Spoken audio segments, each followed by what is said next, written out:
നമസ്തേ, എല്ലാവർക്കും ദേവികൃപ റെസിപ്പിയിലേക്ക് സ്വാഗതം. ഇന്ന് ഞാൻ ഉണ്ടാക്കാൻ പോകുന്നത് തനി നാടൻ പരിപ്പ് കറിയാണ്. നമ്മുടെ സദ്യ സ്പെഷ്യൽ പരിപ്പ് കറിയാണ്. അപ്പോൾ നമുക്ക് റെസിപ്പിയിലേക്ക് കിടക്കാം. എല്ലാവരും ഒന്ന് ട്രൈ ചെയ്ത് നോക്കൂ കേട്ടോ. അപ്പോൾ എല്ലാവർക്കും നന്ദി, നമസ്കാരം. നമസ്തേ, എല്ലാവർക്കും ദേവികൃപ റെസിപ്പിയിലേക്ക് സ്വാഗതം. ഇന്ന് ഞാൻ ഉണ്ടാക്കാൻ പോകുന്നത് നല്ല നാടൻ പരിപ്പ് കറി, അതായത് ചെറുപയർ പരിപ്പ് കറി കേട്ടോ. നല്ല തനി നാടൻ പരിപ്പ് കറിയാണ്. അപ്പോൾ അതിനായിട്ട് ഞാനിവിടെ ഒരു പാൻ വെച്ചിട്ടുണ്ട്. എന്നിട്ട് ഞാൻ ഒരു കപ്പ് ചെറുപയർ പരിപ്പ് കേട്ടോ, ചെറുവിറ്റും പരിപ്പ് എന്ന് പറയില്ലേ, അത് ചെറുപയർ പരിപ്പ് ഞാൻ നന്നായിട്ട് കഴുകി വെച്ചിട്ടുണ്ട്. എന്നിട്ട് ഞാൻ ഇപ്പോൾ ഞാൻ ഗ്യാസൊന്നും കത്തിച്ചിട്ടില്ല. ഞാനൊരു പാൻ എടുത്തിട്ടുണ്ട്. ആ പാനിലേക്ക് ഞാനൊരു 2 സ്പൂൺ നെയ്യ് ഒഴിക്കുന്നുണ്ട് കേട്ടോ. എന്നിട്ട് ഈ ചെറുപയർ പരിപ്പ് ഇത് കഴുകി വെച്ചതുകൊണ്ട് കുറച്ച് വെള്ളം ഉണ്ടാവും, എന്നാലും കുഴപ്പമില്ല. ഞാനപ്പോൾ കഴിവതും വെള്ളം ഇല്ലാത്ത രീതിയിൽ ഇടാൻ നോക്കാം. അപ്പോൾ ഇങ്ങനത്തെ ഉണ്ടെങ്കിൽ വെള്ളം ഇല്ലാണ്ട് ഇടാൻ പറ്റുമല്ലോ, നോക്കട്ടെ. ഒട്ടിപ്പിടിച്ചിരിക്കുകയാണ്, അത് ഇടുകയാണ് കേട്ടോ. ഓക്കെ, അത് കഴുകി വെച്ചതുകൊണ്ടേ അപ്പം ഞാനിതൊന്നും ഇടട്ടെ കേട്ടോ. അപ്പം ഞാനതൊരു സ്ട്രെയിനറിലേക്ക് ഇട്ടിട്ട് ഞാൻ വെള്ളം ഊറ്റി കളഞ്ഞിട്ടാട്ടോ ഇട്ടത്. അപ്പോൾ എന്നിട്ട് നെയ്യിൽ ഞാനിതൊന്ന് ഫ്രൈ ചെയ്യണം. ഇനി ഞാൻ ഗ്യാസ് കത്തിച്ചു. എന്നിട്ട് ഇത് നെയ്യിൽ കുറച്ച് നന്നായിട്ട് ഫ്രൈ ചെയ്യണം. അപ്പോൾ ആ ഫ്രൈ ആവണ വരെ ഒന്ന് വെയിറ്റ് ചെയ്യണേ. അപ്പോൾ അത് ഒരുവിധം വറവായി വരുന്നുണ്ട് കേട്ടോ. വെള്ളം മയൊക്കെ പോയി. അപ്പോൾ ഇത് ഒന്ന് നന്നായിട്ട് തന്നെ ഫ്രൈ ചെയ്യണം കേട്ടോ. അപ്പോൾ ഒന്നും കൂടി ഫ്രൈ ആവട്ടെ, അതുവരെ നമുക്കൊന്ന് വെയിറ്റ് ചെയ്യാം കേട്ടോ. അപ്പം നിങ്ങൾ കണ്ടല്ലോ, ഇത് ദാല് ഒരുവിധമായി കേട്ടോ. ഒരു ചെറിയൊരു ബ്രൗണിഷ് ഷെയ്ഡാവുമ്പോൾ നമുക്ക് നിർത്താം.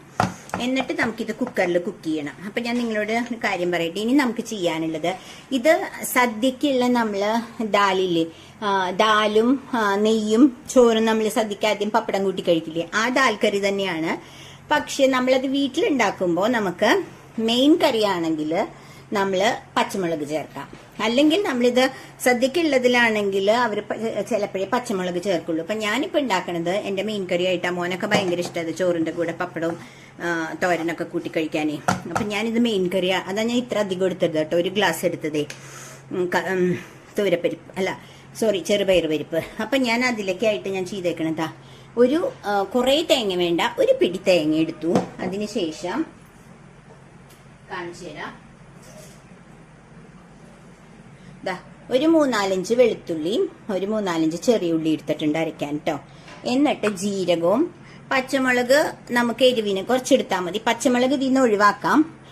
ഇത് മെയിൻ കറി ആണെങ്കിൽ കുറച്ച് എരിവ് വേണ്ട. അതിന് ഞാനൊരു 4 പച്ചമുളക് എടുത്തിട്ടുണ്ട്. അപ്പോൾ ദാൽ കറി ഉണ്ടാക്കുമ്പോൾ ഞാൻ ഇത് ആഡ് ചെയ്യണതുകൊണ്ട് നമ്മളിവിടെ മെയിൻ കറി ആയിട്ട് ഇന്ന് എടുക്കുകയാണ്. അല്ലെങ്കിൽ നിങ്ങൾക്ക് പച്ചമുളക് വേണമെങ്കിൽ ഒഴിവാക്കാം കേട്ടോ. പിന്നെ എൻ്റെ അമ്മമ്മയും മുത്തശ്ശിയും അമ്മയൊക്കെ ഉണ്ടാക്കുമ്പോൾ എന്താ ചെയ്യാന്ന് വെച്ചാൽ വെളുത്തുള്ളി കൂട്ടാറില്ല അവർ. അപ്പോൾ ഞാനും ഇപ്പോൾ കുറച്ച് കാലമായിട്ടാണ് വെളുത്തുള്ളിയും കൂട്ടി തുടങ്ങിയത്. അപ്പോൾ നമ്മൾ വെളുത്തുള്ളി ഇടില്ല, ചെറിയ ഉള്ളിയും ജീരകവും വെച്ചിട്ട് അരച്ചിട്ടാട്ടോ ചേർക്കാറ്. അപ്പം അതും ചിലർ അങ്ങനെ ചെയ്യും. ഇതിപ്പോൾ ഞാൻ വെളുത്തുള്ളി എടുത്തിട്ടുണ്ട് കേട്ടോ. അപ്പോൾ ഞാനിത് അരച്ച് വരാം. എന്നിട്ടിത് ചൂടാറിയിട്ട് കുക്കറിലേക്ക് വെച്ച് കുക്ക് ചെയ്യാം നമുക്ക് കേട്ടോ. അപ്പം ഞാൻ നിങ്ങളെ ഒന്നും കൂടി കാണിക്കുകയാണ്. കണ്ടോ, പച്ചമുളക് ഞാൻ 4 ഇട്ടിട്ടുണ്ട്. അത് ഡിപ്പെൻസ്, നിങ്ങൾക്ക് വേണമെങ്കിൽ എടുത്താൽ മതി. പിന്നെ വെളുത്തുള്ളി, തേങ്ങ, ചെറിയ ഉള്ളി കേട്ടോ. ഇത് നന്നായിട്ട് അരച്ചുകൊണ്ട് വരണം. ഒരുപാട് തേങ്ങ വേണ്ട, ഒരു പിടി തേങ്ങ അരച്ചാൽ മതി. ഓക്കെ. അപ്പം ഞാൻ ആ തുവരപ്പരിപ്പ് എന്ന വായിൽ വരുന്ന ഈ ചെറുപയർ പരിപ്പില്ലേ, അത് ഞാൻ കുക്കറിൽ വെച്ചു കേട്ടോ. കുറച്ച് വെള്ളം ഒഴിച്ച് കുക്കറിൽ വെച്ചിട്ടുണ്ട്. വേവിച്ചിട്ടില്ല, കുക്ക് ചെയ്തിട്ടില്ല. അതിനിടയിൽ ഞാൻ ഞാൻ കാണിച്ചില്ലേ, അത് അരച്ചു വെച്ചു കേട്ടോ. ആ തേങ്ങയുടെ അരപ്പ് അരച്ചു വെച്ചു. ഇനി ഞാൻ കുക്കറിന്റെ ലിഡ് എടുത്തിട്ട് അടച്ചിട്ട് നമുക്ക് മറ്റേ പരിപ്പ് പോലെ തന്നെ ഒരു 5 വിസിൽ കുക്ക് ചെയ്യാം. ഒരുപാട് ഇല്ലാത്തതുകൊണ്ടാണ് ഞാൻ ചെറിയ കുക്കർ എടുത്തത്. അപ്പോൾ ഞാൻ കുക്കർ ഓൺ ചെയ്തു.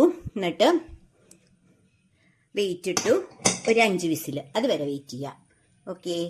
അപ്പോൾ പ്രഷർ പോയിട്ടോ. അപ്പോൾ ഞാൻ ഗ്യാസ് ഒന്ന് ഓഫ് ചെയ്തു. എന്നിട്ട് ഞാനൊന്ന് നോക്കട്ടെ.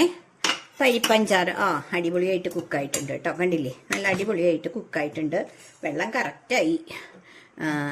അപ്പോൾ ഞാൻ ഇനി ചെയ്യുന്നത് വേറൊരു പാത്രത്തിലേക്ക് ഈ പരിപ്പ് ഇടുകയാണ്. കാരണം നമ്മൾ തേങ്ങയൊക്കെ ഇടുമ്പോൾ ഭയങ്കര പ്രശ്നമാവും. അതുകൊണ്ട് ഞാൻ ഈ പരിപ്പ് നല്ല കറക്റ്റ് കേട്ടോ, ഒരു തരി പോലെ അടി പിടിച്ചില്ല, ഭാഗ്യം. കറക്റ്റ് വെള്ളമായി. അപ്പോൾ ഇതാ ഈ പരിപ്പിട്ടു ഞാൻ ഇതിലേക്ക് കേട്ടോ. ഞാൻ എന്താ ഇത് കൂടുതൽ എടുത്തതെന്ന് വെച്ചാൽ ഇവിടെ ഭയങ്കര ഇഷ്ടമാണ്. നമ്മളിത് സദ്യക്ക് അല്ലെങ്കിൽ നമ്മളിത് സെക്കൻഡ് ആവുമ്പോൾ നമ്മൾ ഇത്ര ഒരു ഗ്ലാസ് ഒന്നും എടുക്കണ്ട കേട്ടോ പരിപ്പ്, അത് നിങ്ങൾക്ക് അറിയാലോ. അപ്പോൾ ഞാൻ ഇതിൽ കുറച്ച് വെള്ളം ഒഴിക്കുകയാണ് കേട്ടോ. പരിപ്പ് നന്നായിട്ട് വെന്തിട്ടുണ്ട്. അപ്പോൾ കുറച്ച് വെള്ളം ഒഴിക്കുകയാണ്. എന്നിട്ട് ഇത് നല്ലോണം ഒന്ന് ഇളക്കി കൊടുക്കുക. പിന്നെ ഇതിലേക്ക് നമുക്ക് ആ തേങ്ങ ചേർക്കണം. അപ്പം ഞാൻ ഗ്യാസ് ഒന്ന് ഓൺ ചെയ്യാണ്. അതിൻ്റെ കൂടെ നമുക്ക് ആവശ്യമായിട്ടുള്ള ഉപ്പിടണം. ഉപ്പിട്ടു. ഇനി ഞാൻ അരച്ചു വെച്ച തേങ്ങ ചേർക്കുക കേട്ടോ. അതോടെ നമ്മുടെ പരിപ്പ് കറി ഓക്കെ. ഇത്രയാണ് നമ്മുടെ ശരിക്കും പരിപ്പ് കറി. നമ്മൾ സദ്യക്കുള്ള പരിപ്പ് കറിയിൽ വരിക കേട്ടോ. മഞ്ഞപ്പൊടി ഇട്ടിട്ടില്ല, മഞ്ഞപ്പൊടി ഇടാം. അപ്പൊ നമ്മൾ അങ്ങനെയാണ് ചെയ്യാറ്. അപ്പൊ ഞാൻ ദാ മഞ്ഞൾപ്പൊടി ഇട്ടിട്ടു. അപ്പൊ നമ്മള് സദ്യക്ക് കാണുന്ന പരിപ്പ് കറി എന്ന് പറയുന്നത് ഇത്രയേ ഉള്ളൂ കേട്ടോ. ഇതാണ് നമുക്ക് വിളമ്പി തരിക. നമ്മൾ പപ്പടവും കൂട്ടിയിട്ട് ആദ്യത്തെ സദ്യയിൽ കഴിക്കണത് കേട്ടോ. അപ്പോ കഴിഞ്ഞു ഇതിന്റെ പ്രിപ്പറേഷൻ. അപ്പോ നല്ല അടിപൊളി പരിപ്പ് കറി. പക്ഷെ ഞാൻ ഇതിൽ പച്ചമുളക് ചേർത്തിട്ടുണ്ട്. കുറച്ച് നെയ്യ് തൂവും മുകളില്. ഇതോടെ നമ്മുടെ പരിപ്പ് കറി ഓക്കെ. ഞാൻ പക്ഷേ ഇതില് കടുക് വറുത്തിടാന്ന് വിചാരിക്കുകയാണ്. ഇതാണ് പരിപ്പ് കറി കേട്ടോ നമ്മുടെ. അപ്പൊ നിങ്ങളെല്ലാവരും ഇതൊന്ന് ട്രൈ ചെയ്യുക. എന്നിട്ട് നിങ്ങൾക്ക് ഇഷ്ടപ്പെട്ടെങ്കിൽ ലൈക്ക് ചെയ്ത് ഷെയർ ചെയ്ത് സബ്സ്ക്രൈബ് ചെയ്യണം കേട്ടോ. അപ്പൊ ഞാൻ നിങ്ങളുടെ അടുത്ത് സദ്യ ഉണ്ടാക്കുമ്പോൾ ഞാൻ പറഞ്ഞിരുന്നു, ഞാൻ 2 മണിക്കൂറിനുള്ള സദ്യ ഇട്ടിട്ടുണ്ടല്ലോ, അതിൽ ഞാൻ പറഞ്ഞിരുന്നു ഞാൻ ദാലുണ്ടാക്കി കാണിക്കാമെന്ന്. അതുകൊണ്ടാണ് ഞാൻ ഇന്ന് ഇത് ഉണ്ടാക്കാന്ന് വിചാരിച്ചു. അപ്പൊ എനിക്ക് ഇതെന്റെ ഉച്ചക്കലേക്കുള്ള കറിയുമായി. ഞാനും മോനും മാത്രമേ ഉള്ളൂ.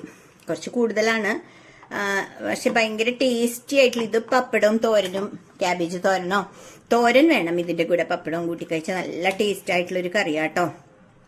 അപ്പൊ എല്ലാവരും ഇതൊന്ന് ട്രൈ ചെയ്ത് നിങ്ങൾക്ക് ഇഷ്ടപ്പെട്ടെങ്കിൽ ലൈക്ക് ചെയ്ത് ഷെയർ ചെയ്ത് സബ്സ്ക്രൈബ് ചെയ്യണം കേട്ടോ.